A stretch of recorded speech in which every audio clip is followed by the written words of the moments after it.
Hi, it's me, Michael. Now hopefully you've already got your Gladius all set up by now. So I'm going to take you through the app to help you to understand its features. Let's dive in. So we've opened the app and we're looking through the camera in real time. Let's have a quick look at what we have on the home screen. Working our way around from the top right, we have the battery indicator, which you can press to get the battery levels of the Gladius drone.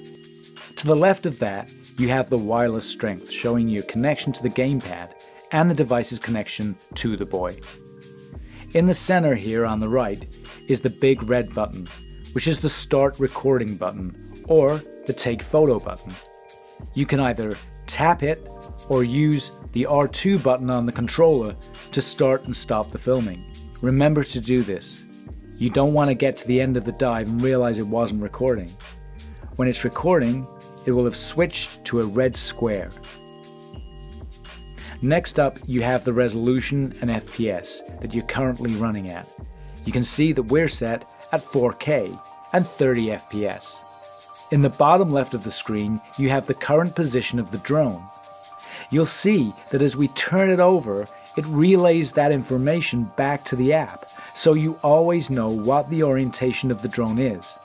It also contains the information about drone depth, light power, and the temperature of the water. The lights are currently off, but by using R1 and L1, you can see that we're making them brighter and dimmer. Next up is the home button. True to its name, it takes you to the app homepage. Then we have the activate button. This unlocks the drone and makes it ready to dive. You can also press start on the controller to do this quickly. Finally, we have the options controlled by the direction pad. Pressing down on the D-pad toggles you in manual mode, and pressing it again takes you back to stability mode. We'll cover more on manual mode in a later video. Pressing left on the D-pad brings up the resolution, giving you the option to swap between 1080p and 4K. You can also change the frames per second between 30, 60 and 120, but only in 1080p mode. Finally, you can set the bitrate you want by moving the slider. If we now press the right of the D-pad, it opens up the full settings menu. Opening the system options, we have toggle options for the drone, like play camera sound, play vibrate, show an alert when deleting a file, showing the 3D indicator, enabling on-screen control for when you don't have a controller, allowing the drone to roll, and also full details about the drone. Press B to go back.